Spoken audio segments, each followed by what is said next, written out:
Hello दोस्तों, स्वागत है आप सभी का हमारे यूट्यूब चैनल अनुप स्टडी में। दोस्तों इस वीडियो में lesson number 2 force and law of motion के हम लोग न्यूमेरिकल सॉल्व करेंगे। ठीक है, पिछले वीडियो में इसकी थ्योरी हम लोग पढ़ चुके हैं, उसके बारे में समझ चुके हैं। अब इसके हम लोग न्यूमेरिकल्स को देखते हैं। ठीक है, इसके प्रॉब्लम्स को देखते हैं। देखिए पहला क्या कह रहा है, पहला क्वेश्चन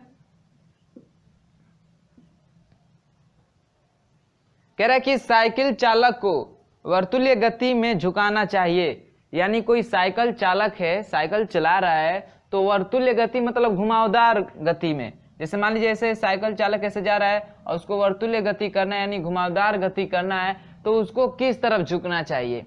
ऑप्शन के अनुसार केंद्र की ओर तिरछे झुकना चाहिए, केंद्र से दूर तिरछे की तरफ झुकना चाहिए, आगे की ओर झुकना चाहिए या पीछे की ओर झुकना चाहिए। तो जब भी हम लोग मोड़ पे जाते हैं तो साइकिल को मोड़ते हैं वर्तुलीय गति में, तो हम लोग किस तरफ झुकते हैं, सब लोग अनुभव किए होंगे, किस तरफ झुकते हैं, केंद्र की तरफ झुकते हैं। जैसे मान लीजिए साइकिल से इधर से आ रहा है व्यक्ति, तो किधर की तरफ झुकेगा, केंद्र की तरफ झुकेगा। ठीक है, जैसे मान लीजिए इसको इमेजिन करेंगे, ऐसे वृत्त बनेगा तो किधर झुकेगा, इसके केंद्र की तरफ झुकेगा, न कि उस साइड झुकेगा, न तो आगे नहीं पीछे, इस साइड नहीं झुकता है। किस तरफ झुकता है, तो केंद्र की ओर तिरछी झुकते हैं। ठीक ना, तो कौन सा हो जाएगा, ऑप्शन नंबर ए करेक्ट हो जाएगा पहले का। बात समझ में आई है ना, सब लोग जानते हैं, सब लोग अनुभव भी किए हैं ऐसा।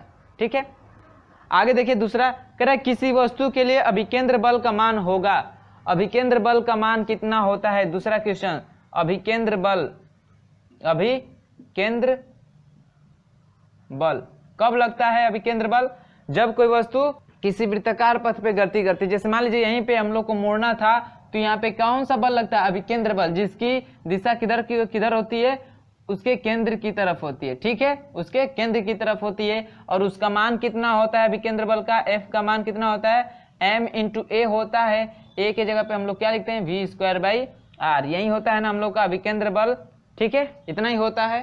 तो देखिए ऑप्शन कौन सा सही हो जाएगा, F बराबर mv²/r। कौन सा ऑप्शन मैच कर रहा है, F बराबर mv²/r। आपका ऑप्शन नंबर सी मैच कर रहा है। कौन सा, ऑप्शन नंबर सी मैच कर रहा है दूसरे का। बात समझ में आई, बहुत इजी था। देखिए नेक्स्ट क्वेश्चन, तीसरा नंबर क्वेश्चन देखिए क्या कह रहा है। देखिए तीसरा क्वेश्चन क्या कह रहा है, कह रहा है कि निम्न में से कौन सा आभासी बल है।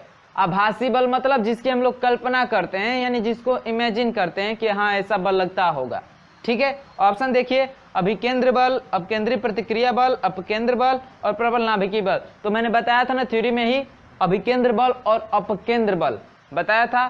तो जो अपकेंद्र बल होता है वो इमेजिनेशन फोर्स होता है। कैसा होता है, इमेजिनेशन फोर्स होता है, आभासी बल होता है। ठीक है, उसकी हम लोग कल्पना करते हैं कि जब कोई वस्तु वृत्ताकार पथ पे गति करती है तो उस पर एक अभिकेंद्र बल लगता है जिसकी दिशा केंद्र की तरफ होती है।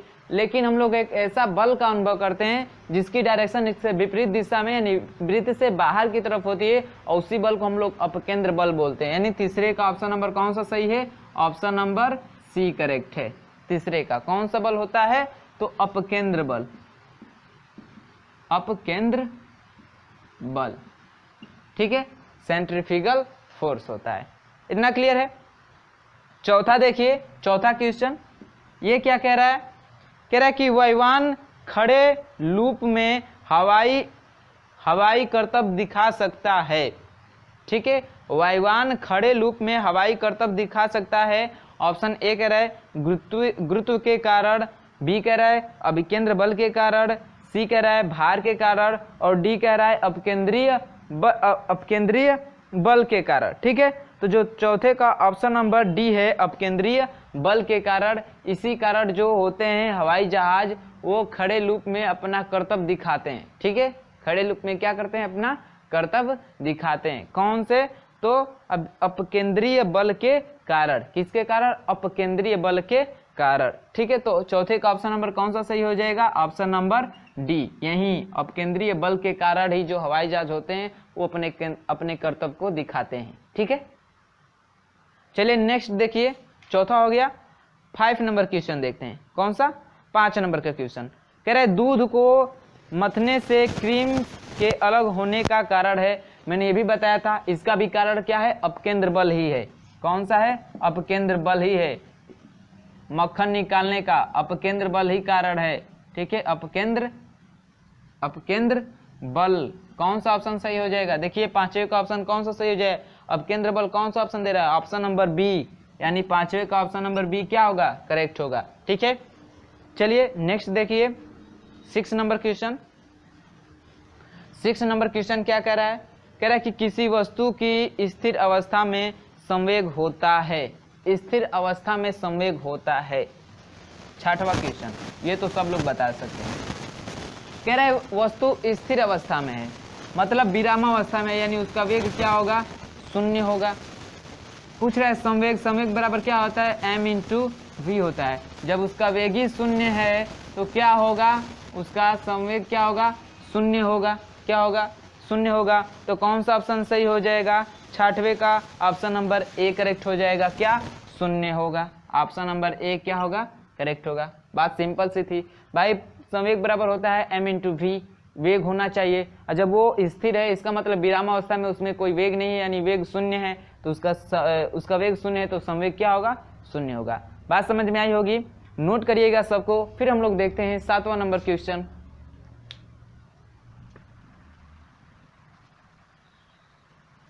देखिए 7वां क्वेश्चन क्या कह रहा है? कह रहा है कि बॉल को लपकते या कैच करते समय एक क्रिकेट खिलाड़ी निम्नलिखित में से किसको कम करने के लिए अपना हाथ नीचे कर लेता है? ठीक है, तो किसके लिए? तो बल आवेग के लिए। किसके लिए? बल आवेग के लिए। यानी कोई भी खिलाड़ी है वह बल आवेग को कम करने के लिए अपने हाथ को नीचे खींचता है कैच करते समय। या और भी मैं एग्जांपल बता दे रहा हूँ, जैसे साकरों का प्रयोग किया जाता है ना, मोटरसाइकिल में, साइकिल में, कारों में, मोटर कारों में जो सॉकर का प्रयोग किया जाता है वो किसके लिए किया जाता है? तो बल आवेग को कम करने के लिए। क्योंकि जैसे ही मान लीजिए गेंद को रोकते हैं तो उसको नीचे खींचते हैं, तो जैसे ही कुछ समय लेंगे तो उस पे हाथ पे जो लगने वाला बल होगा वो कम हो जाएगा। ठीक है, यानी चोट कम लगेगी। तो बल आवेग को कम करने के लिए ही हम लोग हाथों को क्या करते हैं? नीचे की तरफ खींचते हैं। या मोटरसाइकिल, साइकिलों में क्या करते हैं? साकर का प्रयोग करते हैं, ताकि जो बल आवेग है यानी जो बल है वो कम लगे। ठीक है, बल आवेग को कम करने के लिए। किसको? बल को नहीं, बल आवेग बोलते हैं उसको। इसमें बल ही कम होता है, बल नहीं लगता है। लेकिन हम लोग किसके लिए करते हैं? बल नहीं बोलना है आपको कि बल को कम करने के लिए यूज करते हैं, ऐसा नहीं। बल आवेग को कम करने के लिए करते हैं। जब बल आवेग कम होगा तो ऑटोमेटिक ही आपको बल कम लगेगा। ठीक है, तो कौन सा सही हो जाएगा? Option number, option number C correct हो जाएगा 7वें का। ठीक है, नेक्स्ट देखिए 8वां क्वेश्चन। 8वां क्वेश्चन क्या कह रहा है? कह रहा है कि आवेग आई की इकाई है। आवेग की इकाई क्या होती है? तो आवेग बराबर आई बराबर हम लोगों ने फार्मूला क्या लिखा था? F into delta T.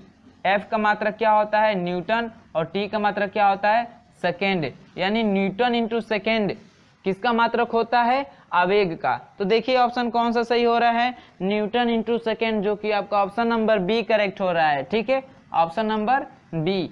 आवेग का मात्रक क्या होता है? Newton into second. इतना क्लियर है? 9 नंबर क्वेश्चन देखिए। 9 नंबर क्या कह रहा है? कह रहा है कि एक समान गति वाला पिंड, जो एक समान गति कर रहा है पिंड, उसमें क्या कंडीशन हो सकती है इस ऑप्शन के अनुसार? पहला कह रहा है कि त्वरित नहीं होता है, दूसरा कह रहा है कि त्वरित हो सकता है, सी कह रहा है कि सदैव त्वरित होता है, डी कह रहा है एक समान वेग से त्वरित होता है। तो जो 9 नंबर का ऑप्शन नंबर कौन सा सही हो जाएगा? आप ही लोग बता दीजिए। जब कोई वस्तु एक समान वेग से चल रही है, यानी समान समय अंतराल में समान दूरी तय करे, तो उसमें क्या होता है? मैंने बताया था क्या आता है?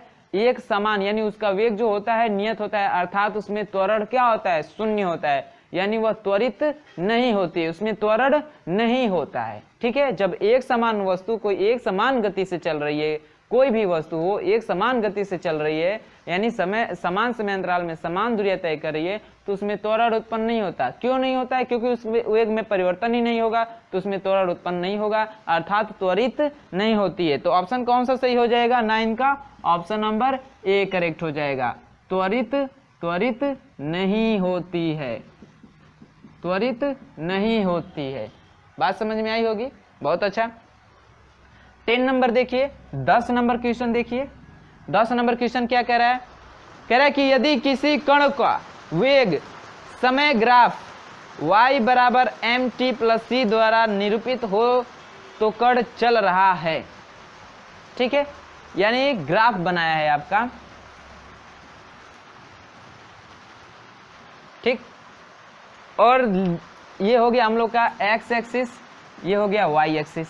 ठीक है, कह रहा है कि निरूपित किससे हो, तो y बराबर एम टी प्लस सी द्वारा निरूपित हो, एम टी प्लस सी द्वारा। तो हम लोग का जो होता है फार्मूला ऐसे लिखते हैं ना, y बराबर एम एक्स प्लस सी, यही होता है ना।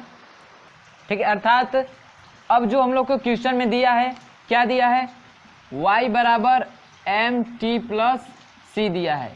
तो इससे तुलना करेंगे, यानी जो x वाला है ये समय को बता रहा है, ठीक, और जो ये y वाला है ये वेग को बता रहा है। हम लोग का वेग समय ग्राफ है ना, वेग समय ग्राफ है। इसका ग्राफ कैसे बनेगा इसका, तो ऐसे बनेगा, सॉरी यहां से जाएगा। ठीक है, ऐसे। तो ये किसको बता रहा है, अब पहली बात तो ये ध्यान रखिए आप लोग कि जो वेग समय ग्राफ होता है किसको बताता है, ये त्वरण को बताता है। किसको बताता है, त्वरण को बताता है। यानी वेग समय ग्राफ किसको बताता है, त्वरण को बताता है। यहीं पे होता दूरी समय ग्राफ, तो किसको बताता है, वे चाल को या वेग को बताता है। लेकिन यहाँ पे वेग और समय ग्राफ है तो किसको बताएगा, त्वरण को। ऐसी कंडीशन कब आती है, जैसे ये स्ट्रेंथ लाइट किनको बताती है, एक समान।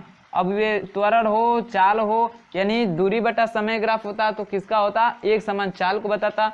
और वेग बटा समय, वेग बटा समय क्या होता है, त्वरण होता है ना, तो ये किसको बताएगा, एक समान त्वरण को। यानी जो 10 का ऑप्शन नंबर कौन सा सही हो जाएगा, एक समान त्वरण, यानी ऑप्शन नंबर सी आपका क्या हो जाएगा, करेक्ट हो जाएगा। किसको बताएगा, ये एक समान त्वरण को। यानी जैसे जैसे समय बढ़ेगा इसका त्वरण भी क्या होगा, वैसे बढ़ता जाए। यानी एक समान त्वरण से क्या होगी, ये त्वरित होगी ये वस्तु।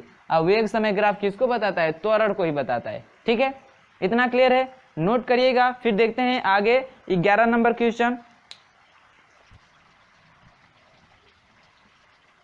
देखिएगा 11 नंबर क्वेश्चन क्या कह रहा है, कह रहा है किसी वस्तु का विस्थापन होगा, किसी वस्तु का विस्थापन होगा। ठीक है, यानी कोई भी वस्तु है इसका विस्थापन क्या हो सकता है, धनात्मक, ऋणात्मक, शून्य, ये सभी। तो क्या होगा भाई, कौन सा ऑप्शन सही होगा। देखिए विस्थापन, जैसे मान लीजिए मैं यहाँ से गया और ऐसे ऐसे ऐसे ऐसे यहाँ तक आ गया, तो मेरा विस्थापन ये किस में हो गया, पॉजिटिव में हो गया।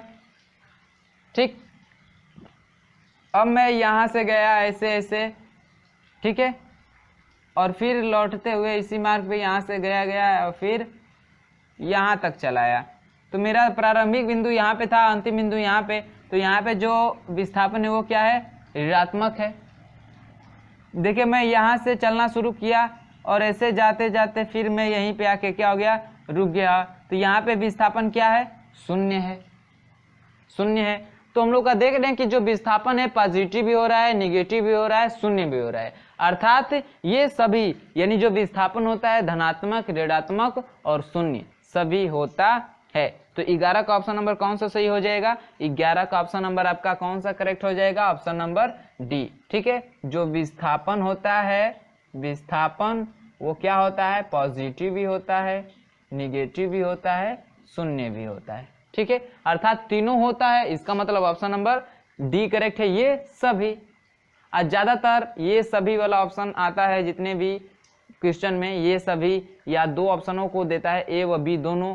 तो ये ज्यादातर ज्यादा प्रॉपर्टी होती है, ज्यादा प्रोबेबिलिटी होती है सत्य होने की। ठीक है, तो ऑप्शन कौन सा सही हुआ, 11 का ऑप्शन नंबर डी करेक्ट हुआ। 12 नंबर क्वेश्चन देखिए, 12 नंबर क्या कह रहा है, कह रहा है कि एक वस्तु एक समान गति से त्वरित हो रही है, इसका वेग u से भी हो जाता है, तब औसत वेग का मान होगा।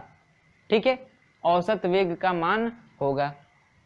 12 नंबर क्वेश्चन कह रहा है कि जो वस्तु है एक समान त्वरण से उत्पन्न, एक समान त्वरण से क्या कर रही है, गति कर रही है। एक समान त्वरण से क्या कर रही है, एक समान त्वरण से गति कर रही है। ठीक है, गति है, एक समान त्वरण से गतिमान है। कह रहे इसका वेग u से भी हो जाता है। एक समान त्वरण से गति है तो इसका जो वेग है u से क्या हो जा रहा है, v हो जा रहा है। तो कह रहा है कि तब औसत वेग का मान होगा।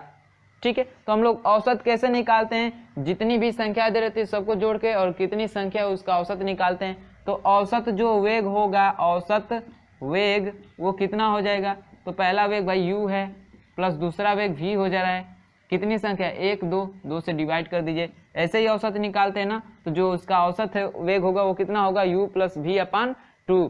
जैसे कोई व्यक्ति 3 रोटी खा रहा है, कोई व्यक्ति 4 रोटी खा रहा है और कोई व्यक्ति 5 रोटी खा रहा है, तो उनके खाने का औसत क्या है, तो जितनी रोटियां खा रहे हैं तीनों लोग, उन रोटियों को काउंट कर लीजिए। जैसे 2 खा रहा है, 4 खा रहा है, 5 खा रहा है, सबको जोड़ दीजिए। कितने लोग हैं, 3 लोग, तो 3 से डिवाइड कर दीजिए, तो उनका औसत एवरेज निकल के आता है। तो यहाँ पे वेग जो है u हो रहा है, फिर उसके बाद v हो जा रहा है, यानी u प्लस v को जोड़िए, कितनी है, 2 है, 2 मान है, 2 से डिवाइड कर दीजिए, तो उसका औसत वेग निकल के आ जाएगा। ठीक है, तो ऑप्शन कौन सा सही हो जाएगा, 12 का ऑप्शन कौन सा सही हो जाएगा, u प्लस v करिए या v प्लस u करिए, बात वही है। ठीक है, तो ऑप्शन कौन सा सही हो जाएगा, 12 का ऑप्शन नंबर सी करेक्ट हो जाएगा। ठीक है, ऑप्शन नंबर सी करेक्ट होगा। तीसरा 13 नंबर क्वेश्चन देखिए।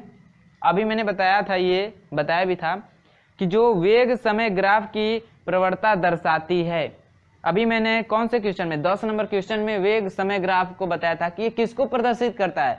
वेग समय ग्राफ किसको बताता है, त्वरण को बताता है। किसको बताता है, त्वरण को। तो ऑप्शन कौन सा हो जाएगा, 13 का ऑप्शन नंबर ए करेक्ट हो जाएगा। क्या, त्वरण को, क्या, त्वरण को, यानी जो वेग समय ग्राफ होता है ये किसको बताता है, त्वरण को बताता है। किसको बताता है, त्वरण को। इतना बात आपको लोग ध्यान रखिएगा। और दूरी समय किसको बताता है, वेग को बताता है। किसको बताता है, वेग को। तो 13 का ऑप्शन नंबर कौन सा सही हुआ, ए करेक्ट हुआ। नोट करिएगा, फिर हम लोग देखते हैं आगे 14 15 ऐसे ही देखते चलते हैं। ठीक है, चलिए नोट करिए इसे।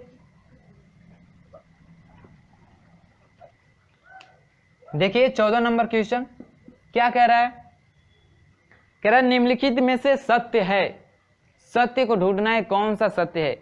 मैं लिख दे रहा हूं सबको। ऑप्शन ए में क्या कह रहा है, कह रहा है कि v बराबर u प्लस टी, v बराबर u प्लस टी। फिर इसी में s बराबर है u plus half A T. और तीसरा है v स्क्वायर बराबर, मैं लेके बुक लिख दे रहा हूं, v square minus you square, v square minus you square बराबर 2a। ठीक है, ऑप्शन बी क्या कह रहा है, ऑप्शन बी कह रहा है कि u बराबर v बराबर u प्लस a। दूसरा इसमें s बराबर u square T plus half A T square. और तीसरा v square minus you square बराबर 2s। इसको पक्का है सब लोग बता देंगे। ठीक है, सब लोग बता देंगे, मुझे एकदम कंफर्म है, मुझे पूरा बिलीव है, सब लोग बता देंगे। अभी तक जो मैंने 2 ऑप्शन लिखा है ये क्या सही है कि गलत है, सब लोग जानते हैं। ठीक है, तीसरा मैं ऑप्शन लिख ले रहा हूं, v बराबर u plus A T, s बराबर U T plus half A T square. और c है, और इसी में का u minus v square minus you square बराबर 2as। और डी ऑप्शन है उपरोक्त में से कोई नहीं, यानी कोई नहीं। चलिए बता दीजिए कौन सा ऑप्शन सही है। ये सब आपके न्यूटन के जो समीकरण है, गति विषयक समीकरण है, उन्हीं को है। तो भाई हम लोग का कैसा होता है, क्या पहला समीकरण u प्लस यू टी होता है, गलत है, ये गलत है। s बराबर u plus half A T होता है, ये भी गलत है। v square minus you square बराबर 2a होता है, ये भी गलत है। देखिए इसको कैसे लिखा है, हम लोग का होता है ना v स्क्वायर बराबर यू स्क्वायर प्लस 2as, इसको इधर लेकर आया है। ठीक है, यानी v square minus you square बराबर 2as। हम लोग का वो जो गति का रियल समीकरण निकालेंगे, जो सत्य है, वो ऐसा आएगा। लेकिन क्या ये ऐसा है, v square minus you square बराबर 2a है, s दिख रहा है, नहीं, ऐसे ही गलत है। देखिए v बराबर u प्लस a, इसमें से t गायब कर दिया, गलत है। u बराबर u टी स्क्वायर होता है तो u स्क्वायर कर दिया, ऐसे ही गलत है। देखिए इसमें ए को गायब कर दिया, ऐसे ही गलत है। यानी अब ये ऑप्शन नहीं है, ये ऑप्शन नहीं है, इसे ये ऑप्शन नहीं है, और ये सॉरी इसको भी देख लेते हैं, अभी कोई नहीं पे नहीं जाएंगे। b बराबर u प्लस ए टी सही है, s बराबर U T plus half A T square ये सही है, v square minus you square बराबर 2as ये भी क्या है सही है। यानी जो हम लोग का ऑप्शन नंबर सी है वो क्या है करेक्ट है। ठीक है, अब मैक्सिमम लोग इसको मार दिए होंगे, जब मैं ऑप्शन लिखना शुरू किया होगा तभी सब लोगों ने टिक मार दिया होगा कि ऑप्शन नंबर सी करेक्ट होगा। ठीक है, देखिए आगे 15 नंबर क्वेश्चन, बहुत सिंपल था। 15 नंबर क्वेश्चन देखिए क्या करे, किसी स्थिर बिंदु से प्रारंभ करके एक कार 30 सेकेंड समय में 6 मीटर पर सेकेंड वेग प्राप्त कर लेती है, कार का त्वरण होगा। अब न्यूमेरिकल शुरू हुआ है, थोड़ा मजा आएगा। अब देखिए जब भी न्यूमेरिकल आपको पढ़ना हो तो ध्यान से पढ़िए, क्या क्या दिया है उसको नोट करते जाइए। ठीक है, देखिए किसी वस्तु स्थिर बिंदु से प्रारंभ करके एक कार 30 सेकेंड में, तो स्थिर बिंदु से मान लीजिए यहाँ पे वो कार रुकी हुई है, रेस्ट में है, इसका मतलब उसका इनिशियल मोशन यानी उसका इनिशियल जो चाल गति है वो क्या होगी शून्य होगी, यानी u बराबर क्या होगा शून्य होगा। कह रहा है कि ये 30 सेकेंड बाद, मान लीजिए 30 गति करे तो भाई समय के साथ अपनी स्थिति परिवर्तन करेगी, तो 30 सेकेंड बाद यानी t का मान दिया है, 30 सेकेंड बाद वह 6 मीटर पर सेकेंड का वेग प्राप्त कर लेती। जैसे यहाँ पे शुरू में u 0 था, अब समय 30 सेकेंड बीता तो उसका जो वेग है अंतिम वेग वो कितना हो जा रहा है 6 मीटर पर सेकेंड के वेग से चल रही है अभी। ठीक है, 30 मिनट बाद उसका वेग 6 मीटर पर सेकेंड हो जा रहा है। कह रहा है कि कार का त्वरण ज्ञात कीजिए, यानी इसका एक्सेलरेशन ज्ञात कीजिए। तो देखिए u v a t, इसमें से इन चारों में से कौन सा, मतलब ये जो गति का तीनों समीकरण यहीं पे है हम लोग का, तो ये देखिए ये चारों एक साथ कौन से फार्मूले में आपको दिख रहे हैं, कौन से समीकरण में दिख रहे हैं। u भी दिखे, v भी दिखे, a भी दिखे, t भी दिखे, टे नहीं t भी दिखे। ठीक है, तो देखिए पहला समीकरण शुरू करते हैं, v u a t इसमें दिख रहा है। चलिए भाई थोड़ा रुक जाते हैं और भी आगे देख लेते हैं। s दिया है, u दिया है, t दिया है, a दिया है, v नहीं दिया है, नहीं लेंगे इसको। इसमें t नहीं दिया है, इसको नहीं लेंगे। यानी हम लोग का पहला समीकरण यूज करेंगे। क्या होता है पहला समीकरण, v बराबर u प्लस ए टी। हम लोग को निकालना क्या है a, और आप डायरेक्ट भी निकाल सकते थे। a बराबर क्या होता है फार्मूला आपका, a बराबर होता है v minus you upon T, यही होता है ना। इस फार्मूले को आप लोग कन्वर्ट करेंगे तो यही आएगा, इसको इधर लेकर आएंगे तो इधर, इसको लेकर आएंगे तो v माइनस यू होगा, ये गुणा में है बटे में आ जाएगा t। त्वरण के फार्मूले से आप लोग निकाल सकते थे। v का मान कितना है 6 है, तो 6 माइनस यू का मान कितना है 0, और t कितना सेकेंड ले रहा है 30 सेकेंड, तो 30 हो गया। 6 में से 0 गया तो 6 ही बचेगा, और 6 को डिवाइड करिए, यानी इसको लिखने से या ना लिखने से मतलब कुछ नहीं। 6 का में 6, 6 5 30 होगा। 1 से 5 में डिवाइड करेंगे तो क्या आएगा आपका, 1 से 5 में डिवाइड करेंगे तो 0.2। त्वरण का मात्रा क्या होता है मीटर पर सेकेंड स्क्वायर, यानी जो त्वरण होगा उसमें 0.2 मीटर पर सेकेंड स्क्वायर का त्वरण उत्पन्न होगा। तो ऑप्शन की बात करें तो कौन सा ऑप्शन सही हो जाएगा, 0.2 मीटर पर सेकेंड स्क्वायर, 0.2 मीटर पर सेकेंड स्क्वायर। आपका ऑप्शन नंबर कौन सा सही है, सी सही है। आपका चिन्ह का भी, साइन का भी ध्यान रखना है। आपका ऑप्शन नंबर डी दिया है माइनस 0.2 मीटर पर सेकेंड स्क्वायर, क्या हम लोग का माइनस में आया है, नहीं ना, तो इस बात को भी आप लोग को ध्यान रखना है। माइनस कब होता है, जब वो रुकती है मंदन उसमें, यानी जैसे मान लीजिए मैं यू वेग से चल रहा था, 5 किलोमीटर पर सेकेंड के वेग से चल रहा था, और मैं कुछ दूर जाके रुक गया, यानी स्टॉप हो गया, इसका मतलब मैं मंदन क्या होगा, मुझ में रुकावट, यानी कोई ना कोई मेरा त्वरण कम हुआ होगा, वेग कम हुआ होगा, तभी मैं जाके रुकाऊंगा, तो वहाँ पे आपका माइनस होता है। ठीक है, माइनस यूज करते हैं इन फार्मूलों में। ठीक है, तो कौन सा ऑप्शन सही हो जाएगा, 15 का ऑप्शन नंबर सी करेक्ट हुआ है। ठीक है, आगे देखिए इस वीडियो का लास्ट क्वेश्चन, इस वीडियो में 16 नंबर क्वेश्चन तक ही सोल्यूशन करेंगे, और जो नेक्स्ट सवाल है 17 से आगे 32 तक उसको नेक्स्ट वीडियो में देख लेंगे। ठीक है, 32 क्वेश्चन है तो इसको हम लोगों ने 2 पार्टों में बात के लिए 16 करेंगे। तो ये रहा, इतना नोट करिए, फिर हम लोग लास्ट क्वेश्चन देखते हैं इस वीडियो का, और फिर आगे क्वेश्चन को अगले वीडियो में देखेंगे। ठीक है, तो नोट करिए, इसको समझ में आया होगा सबको, आशा करता हूँ सब लोग समझ गए होंगे, एकदम क्लियरली समझ गए होंगे। चलिए देखते हैं लास्ट क्वेश्चन, 16 नंबर क्वेश्चन क्या कह रहा है। कह रहा है कि एक कार 108 किमी प्रति घंटे के वेग से चल रही है, यानी यू दिया है कितना 108 किमी प्रति घंटा। चेंज कर लेते हैं मीटर पर सेकेंड में, कितना हो जाएगा 108 गुणे 5/18, कट जाए कितना बार में 6 बार में, 6 5 30 मीटर पर सेकेंड के वेग से चल रही है। ठीक है, कह रहा है कि आगे क्या कर रहा है 2 मिनट बाद, यानी t बराबर दिया है 2 मिनट, 2 मिनट मतलब 1 मिनट में 60 सेकेंड, तो 2 मिनट में 120 सेकेंड। ठीक है, इतने सेकेंड बाद उसका जो वेग है 90 किमी प्रति घंटा हो जा रहा है। कितना हो जा रहा है 90 किमी प्रति घंटा। इसका मतलब इसका वेग कम हो रहा है, यानी इसमें मंदन उत्पन्न हो रहा है। क्या हो रहा है, मंदन उत्पन्न हो रहा है। इसको भी चेंज कर लेते हैं।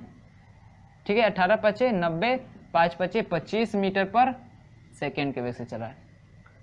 तो कह रहा है कि तो ब्रेक द्वारा लगाया गया बल कितना होगा, यद्यपि कार का द्रव्यमान 300 किलोग्राम है। एम का मान दिया है कितना 300 किलोग्राम। तो कह रहा है कि कार पर लगने वाला जो ब्रेक है वो कितना बल क्रिएट करेगा।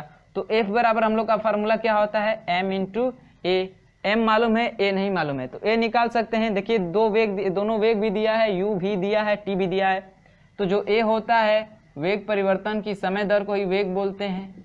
फी कितना है 25 है, माइनस u कितना है 30 है, बटे में समय कितना है 120 है। तो a बराबर कितना आ जाएगा, घटाएंगे तो 5 बटे -5 बटा में 120, कटा देंगे तो -1/24। चलिए a बराबर कितना आ गया -1/24। IC का मान रख दीजिए यहाँ पे।